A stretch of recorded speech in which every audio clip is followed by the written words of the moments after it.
মায়েদের রজস্বলা হয়ে গেলে পরে 3 দিন পর্যন্ত গৃহস্থালী কর্মে অধিকার হয় না।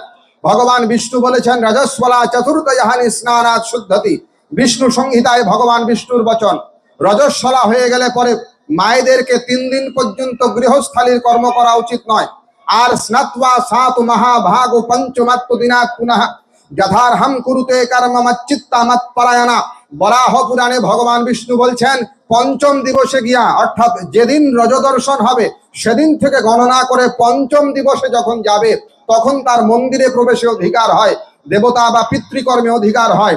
এই যে সদাচার পালন করা, এটা দিন দিন যেন কমে না যায়, এগুলো লক্ষ্য রাখতে হবে।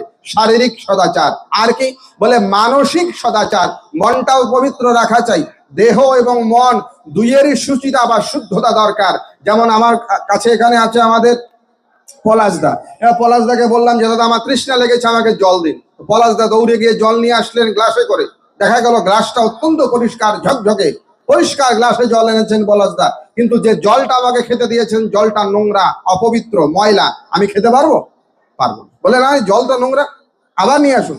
এবার কি করলেন, এবার ইনি জল এনে পরিষ্কার নিয়ে আসলেন পলাশদা, কিন্তু যে গ্লাসে করে নিয়ে এসেছেন সেই গ্লাসে এঁটো লেগে আছে, ময়লা লেগে আছে। জল খাওয়া যাবে? যাবে। কেন? জল যদিও পরিষ্কার পবিত্র, কিন্তু যে পাত্র বা ভাণ্ডে তিনি এনেছেন সেইটা অপবিত্র। তার মানে এই দেহটা হলো ওই গ্লাসের মতো, পাত্রের মতো। আর এর ভেতরে জল কি? আমার মন।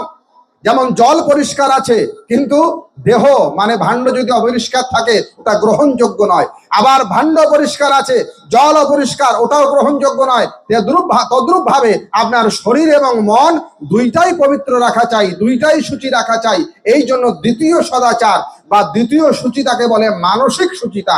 এটা সব থেকে গুরুত্বপূর্ণ। কেন? মানুষের মনই মানুষকে বন্ধনের দিকে নিয়ে যায়, আর মানুষের মনই মানুষকে মুক্তির দিকে নিয়ে যায়। ভাগবত